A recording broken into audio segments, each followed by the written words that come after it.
I have many skills, but if you ask me what I would like to do to make money and be a financial independent person, first of all, the doctors would need to know what's wrong with me and clear out my mother's fantasies. Second, I need to be able to work, so I need to set up some type of area where I can either bust my way in, I either am healthy enough to drive myself in, or I have enough financial income to taxi my way in. Now, in where? I would just work at some convenience store running a business. Now, it could be somebody else's convenience store, or maybe I buy one day and live upstairs. While I do this, I sell and make my creams. Now, these are different CBD creams that would blow away the competition.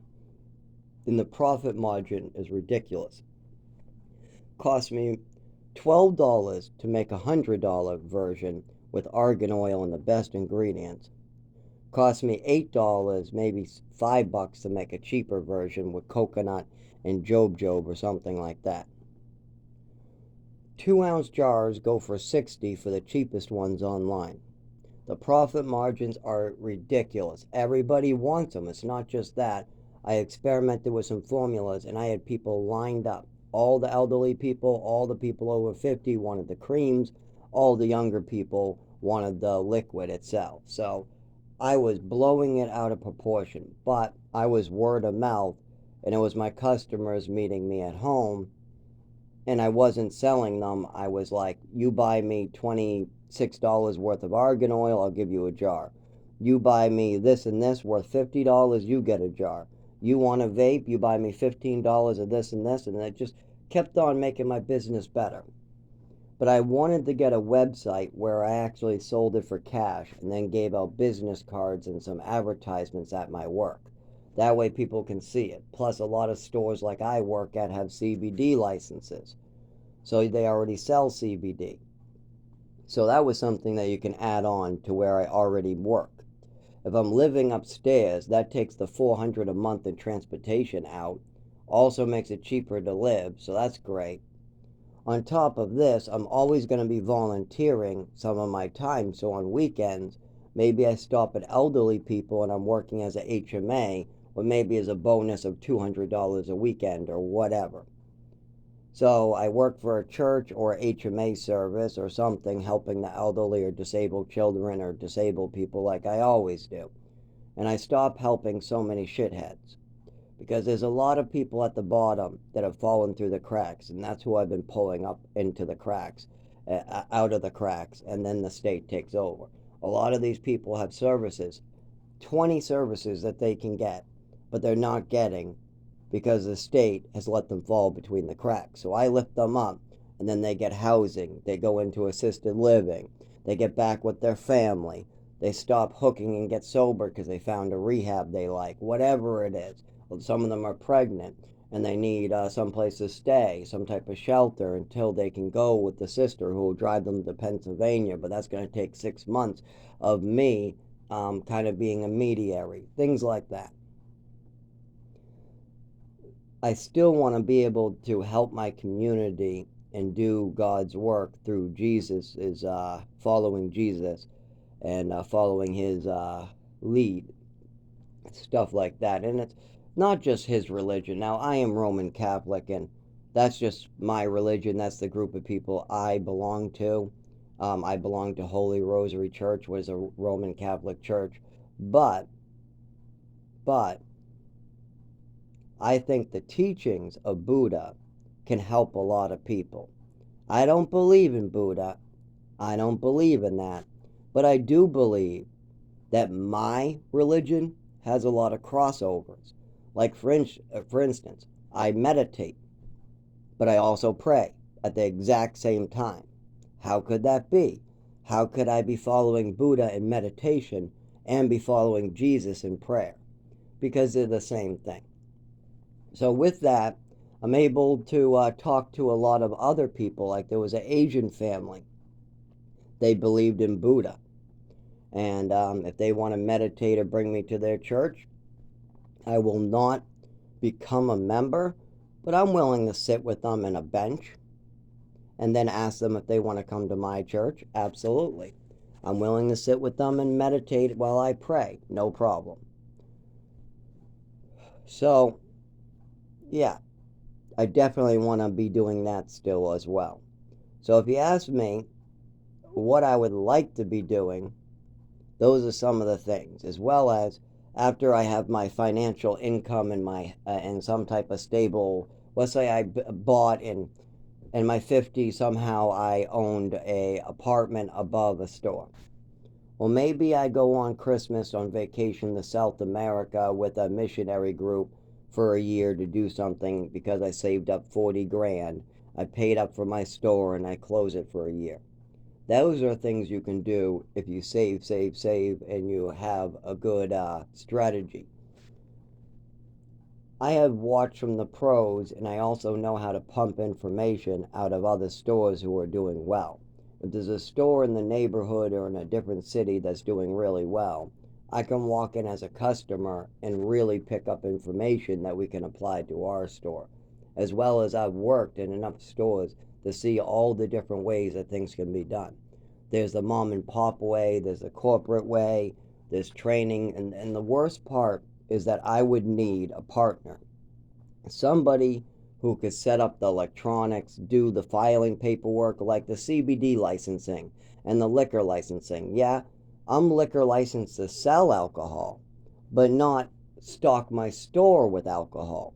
If I need a license to sell alcohol out of the store as far as stocking it, my mother and father got me blacklisted before I was even 8 years old. I couldn't even buy tools at 19. There's nothing that I am able to pass for a background check. And that's because at age 7, my mother was telling everybody that I'm suicidal. Yes, I was sucking on my skin. She told the doctor that I'm suicidal. This was after an overdose.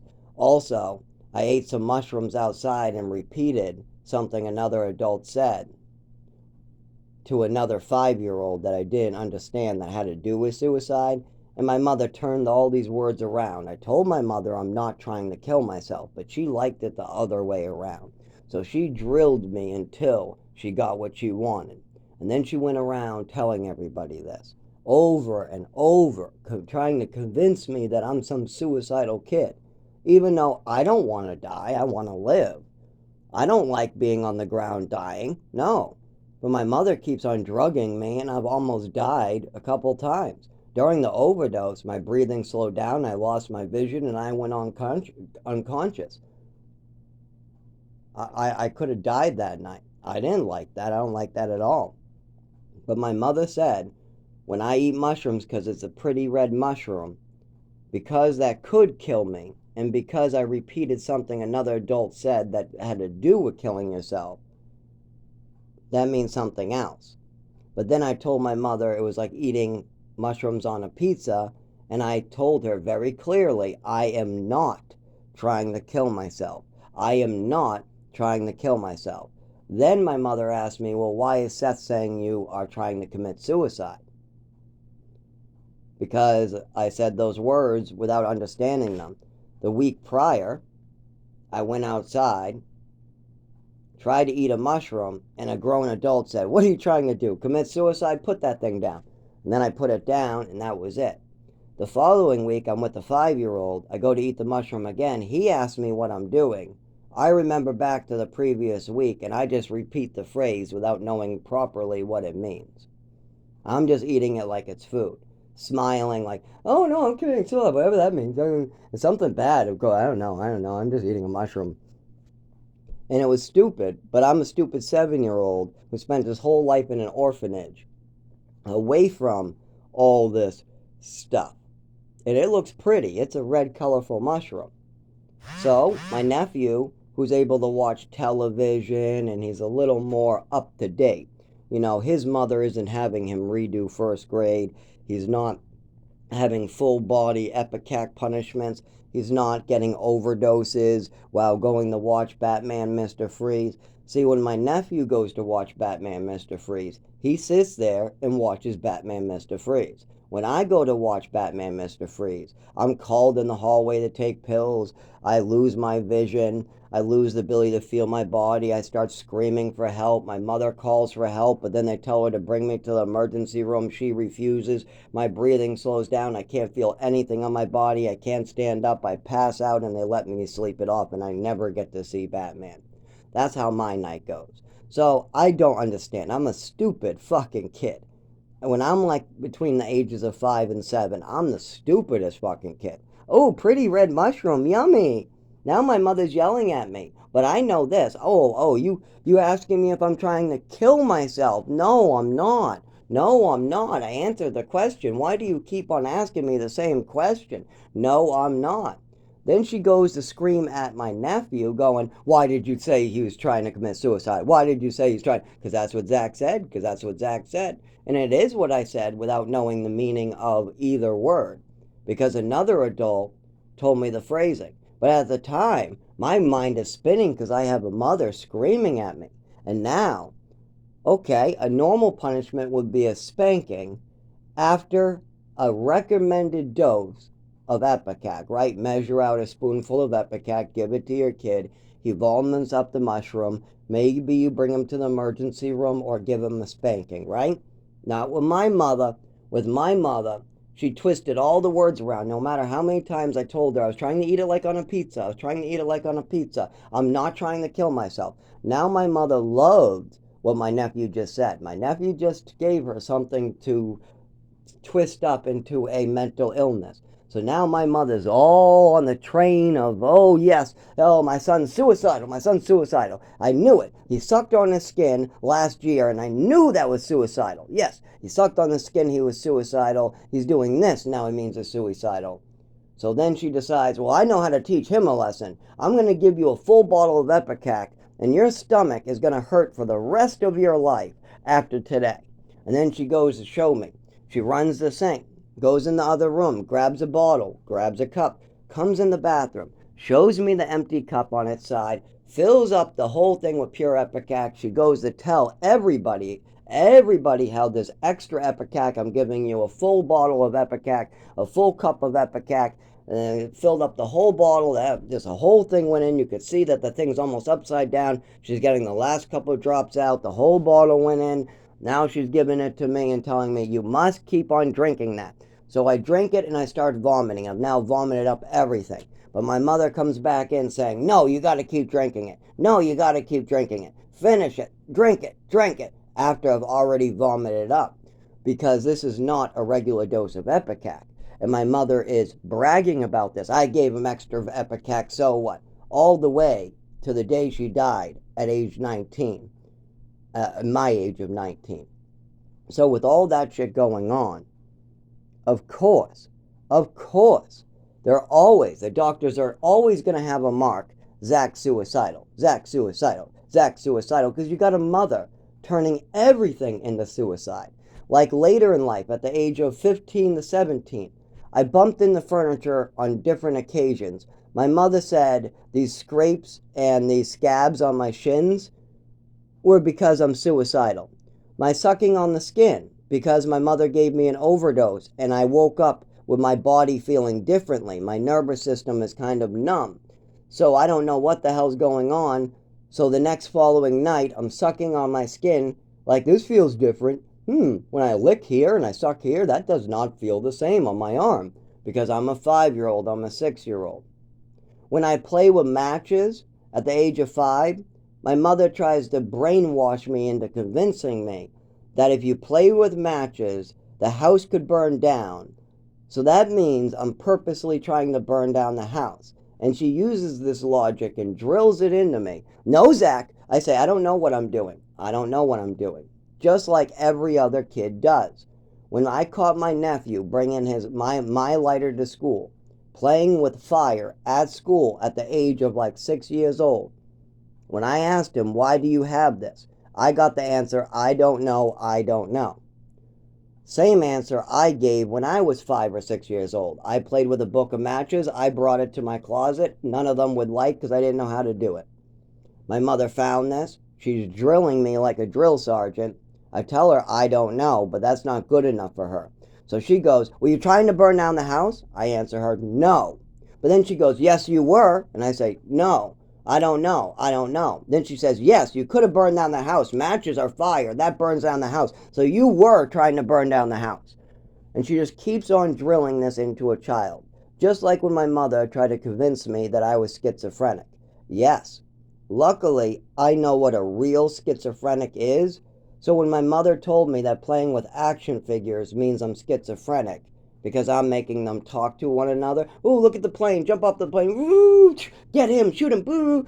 Just playing with action figures on the floor like a normal boy. My mother comes over trying to convince me that I have schizophrenic. I'm schizophrenic. Now, why would a crazy mother like mine, who's trying to hide the fact that she made her son disabled, why would she do that? Well, my mother kept on wanting me to have other disabilities so nobody would figure out what she did.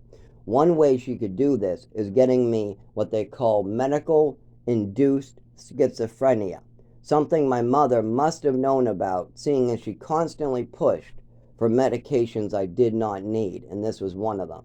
And if you are prescribed these medications, you all of a sudden look like a schizophrenic. And I've been able to read this while trying to figure out what's wrong with me. I came across an article from the Board of Medicine or something like that that talks about in the actually I think it was in the 1950s was actual article in 1940s, but it talks about how 1 out of every 3 patients with schizophrenic, 1 out of 3 schizophrenics in the hospital were cured on releasing because of the stop of medication. Apparently, that if you take schizophrenic medication and you're not schizophrenic, you'll all of a sudden have schizophrenic symptoms. It's very common. So that's one of the things they look for, is that you don't want to medicate anybody unless you know they're hearing voices before they take any medicine.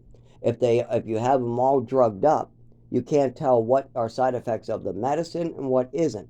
I once took my Ritalin because I had this little 7-day counter, and I took my meds, my night and my morning meds, accidentally together. That's just one low dose of Ritalin with a bunch of night meds.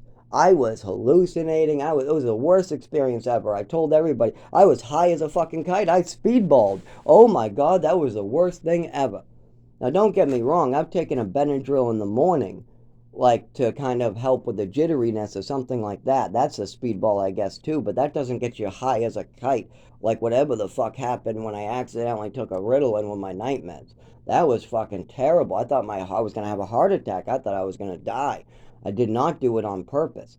Oh my God, no. I have taken, like, Benadryl or coffee or something, like if I feel really hungover in the morning from my night meds, I've had a cup of coffee.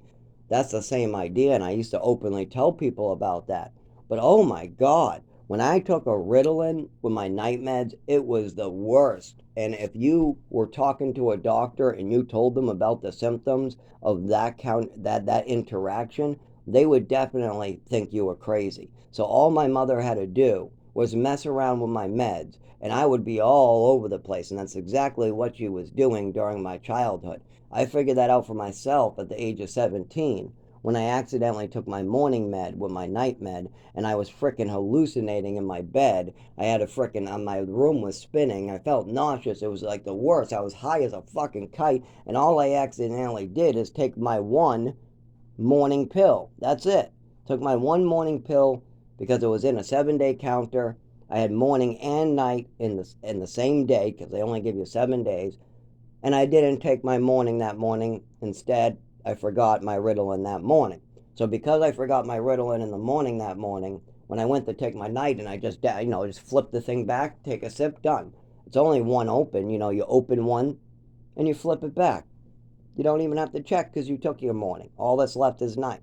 You got like 6 meds at night, 5 meds at night, and one in the morning. And you used to have one in the afternoon that actually helped you, but they took that away. So whatever.